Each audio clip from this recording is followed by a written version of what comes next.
Hi everyone, this is Miss Erin from Hop Hop Public Library, and today's video program is for Bullying Prevention Month. I know no one wants to talk about bullying because who wants to deal with bullies?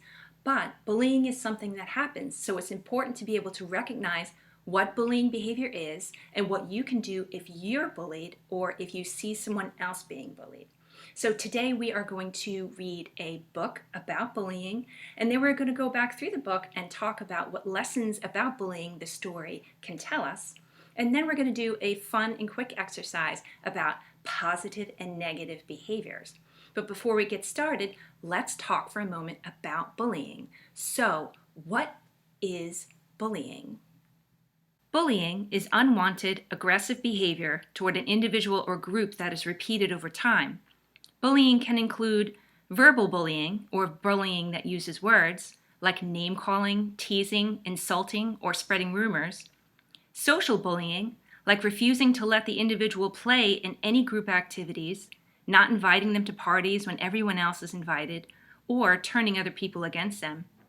Physical bullying, like hitting, biting, kicking, pushing, or hair pulling. Cyberbullying, which is bullying behavior that occurs through technology, like texting and social media posts.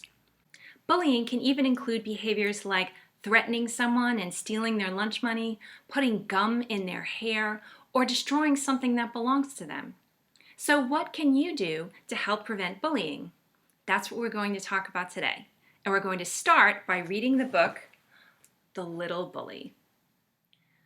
The Little Bully by Beth Bracken and illustrated by Jennifer A. Bell. So let's find out about this little bully.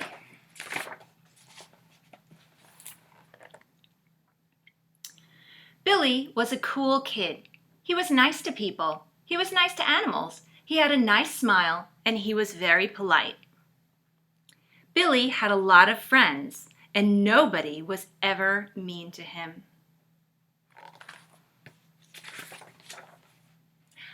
Well, nobody except Fred. What did Fred do? Yeah, he knocked down his tower. That wasn't very nice. Fred could see the tiniest stain on Billy's shirt. Billy spills everything. What a slob. If Billy made one mistake when he was writing, Fred would point and laugh. Billy can't even write his name.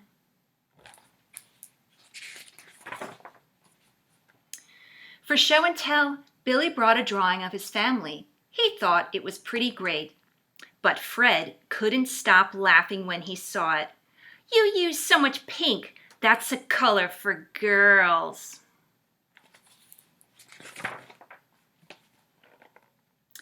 Billy tried to stand up for himself, but no matter what he said, Fred would just laugh. It made Billy feel horrible.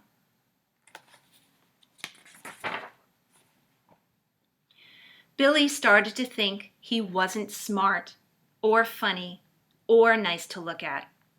Billy started to think that nobody liked him.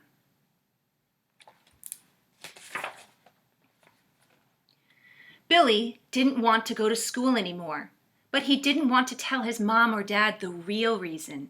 Instead, he said, "School is dumb. I just want to stay home."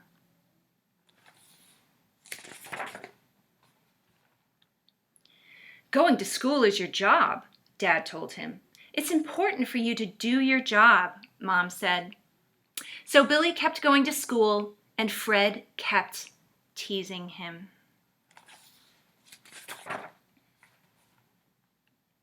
One day, Billy wore his favorite shirt to school. Of course, Fred made fun of it.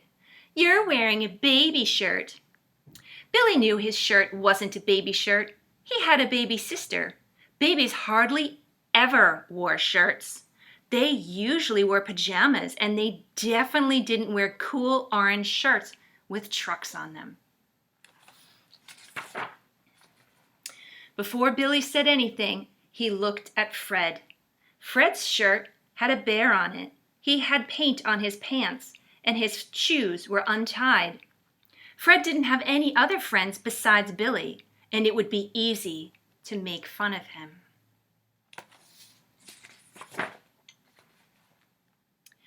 But Billy knew Fred's shoes were untied because it's hard to keep shoes tied. He liked Fred's bare shirt. And they had been painting that morning, so everyone had paint on their pants. So Billy tried something new. "I like my shirt," he said bravely. "It's not a baby shirt." "Well, your pants have paint all over them," Fred said. "So do yours, and if you keep being mean to me, I won't play with you," Billy said. Billy knew nobody else wanted to play with Fred. Fred knew it too.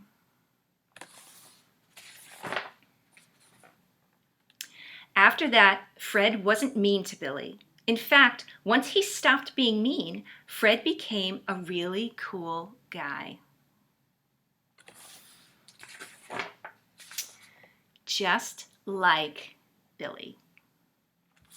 And that was The Little Bully.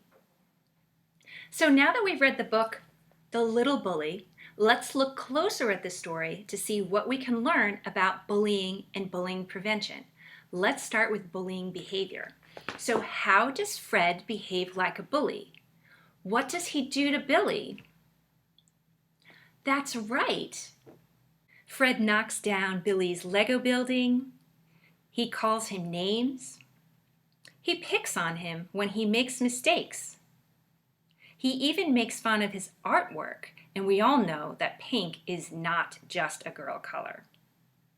Fred picks on Billy about almost anything, and he does it all the time, even on the school bus on the way to school.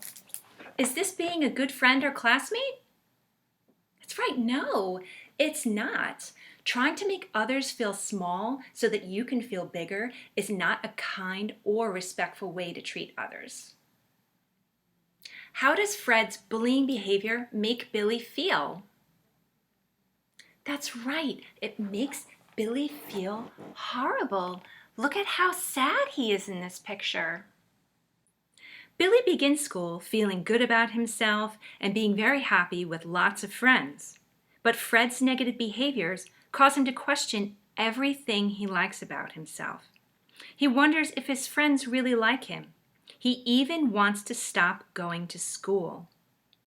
Bullies, like Fred here, want to make the people they target feel sad and small and bad about themselves so that then the bullies can feel bigger and stronger and better about themselves. And sometimes this works. Just look at Billy. Look at how sad Billy became because the things that bullies say and do can hurt. One thing to always remember if you are the target of the bully is that there is nothing wrong or bad about you and that it is not your fault. There is only one you, and you are very special. So be kind to yourself, stay confident, and always believe in yourself, no matter what a bully says or does. We learn in this story that Billy tried to stand up for himself against Fred, but nothing he said worked. So how did Billy finally turn things around and stop Fred's bullying behavior? Fred tries to make fun of Billy's favorite shirt, but Billy really likes this shirt and knows it is not a baby shirt. So he confidently and assertively tells this to Fred.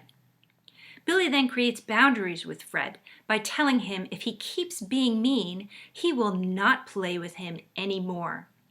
Billy could have turned the tables on Fred and made fun of him, but he chooses not to. He decides instead to stand his ground in a kind way, and in the end, both he and Fred are better for it. There are many ways to deal with a person who is bullying you, and calmly and assertively standing your ground and creating boundaries, just like Billy did, is one of them. Others include ignoring them, walking away, laughing at them, or even dismissing them with a whatever or are you done yet? You're boring me. You may need to try more than one strategy, just like Billy did, because if you remember at first, he tried standing up for himself, but the things he was doing weren't working. Bullies want you to feel small and weak and afraid, so avoid reacting with behaviors that show those feelings. This can be difficult, but it's the best way to try and stop the bully. If you don't react the way that they want, there's a good chance that they will lose interest and leave you alone. But if the bullying behavior continues, or if you begin to feel unsafe, be sure to talk to a trusted adult. Remember, you're not alone. In this story, while Billy is the only one being bullied, he is not alone. Billy could have told his parents about Fred's bullying behavior and how bad it was making him feel, but he decided not to. Remember, if you're being bullied, it's always an option to speak to your parents or another trusted adult, and sometimes it's the best thing to do. Billy also could have turned to his friends for support. He could have talked to them about what was going on, and he could have asked for help, which brings me to the topic of bystanders if you see someone else being bullied. So let's ask the question, how could Billy's friends have helped prevent Fred's bullying? Billy's friends look upset by Fred's behavior towards him, but they don't appear to take any action to help Billy. It's hard to know what to do if you see someone being bullied because it's a stressful and sometimes scary situation. No matter what you decide, be sure to not encourage the bully by joining in or laughing or giving them an audience. If you remember from the book, while Billy's friends don't directly intervene and tell Fred to stop bullying him, they certainly are not laughing or joining in and making fun of Billy. If you decide you'd like to intervene in a bullying situation, here are a few things that you can try. You can reach out to the person being bullied and ask them if they're okay or if they'd like to play. You can even become their friend. You can create a distraction while the bullying is occurring to try to take the attention off of the bully's target. You can even get directly involved and tell the bully to stop, that what they're doing is not kind or funny. You can also make choices to not be friends with other children who act like bullies. You need to do whatever you feel comfortable and safe doing given the situation. And if the bullying persists or gets physical, it's time to get an adult involved. The last thing that we are going to talk about from the book, The Little Bully, is the little bully, Fred. Oh, Fred, why do you think Fred is such a bully? Why do you think he chooses to act that way? Maybe, we don't know. The book doesn't give us a clear answer as to why Fred behaves the way that he does, but we do know that Billy is his only friend. Bullies usually behave the way that they do because they don't feel good about themselves for some reason. Maybe they don't have many friends, or maybe they feel insecure about something about themselves, or maybe they feel sad or angry about something that has happened to them and they don't know how to express it in a healthy way. This does not excuse their behavior at all, but it means that the behavior can change, just like Fred's behavior. So if you find that sometimes you act a little bit like a bully and act out in some of these negative ways, you can change too. Now that we've read the story and learned more about bullying, we're going to do a quick and fun exercise about feelings that was designed by the Pacer-Centered Kids Against Bullying program. This will help you look closer at what behaviors cause people to feel good or bad. Remember that our words and actions can make a huge impact on how other people feel. Just think about how Billy's usual behavior makes his friends feel, right? They seem to feel really good about being around Billy. And then how Fred's behavior would make Billy feel. Billy would feel, it even says right here, Billy feels horrible. So this exercise can help when you're thinking about your own behavior and the behaviors of others. So let's get started. You're going to need a piece of paper and a pen. So once you have your paper and pen, you're going to draw a big heart on your piece of paper. And once you've done that, you're going to draw a dotted line to divide your heart into a top half and a bottom half. And once you've done that, you're going to write positive behaviors on the top half. So these are behaviors that encourage people to feel good. It could be as simple as smiling at someone or asking them if they want to play with you. And on the bottom portion here, you're going to write out negative behaviors. So these are behaviors that would cause people to feel hurt or sad, like calling a name or hitting them. So now that you know what to do, pause the video and write down the positive behaviors that you can think of on the top and the negative behaviors that you could think of on the bottom, and then come back when you're done.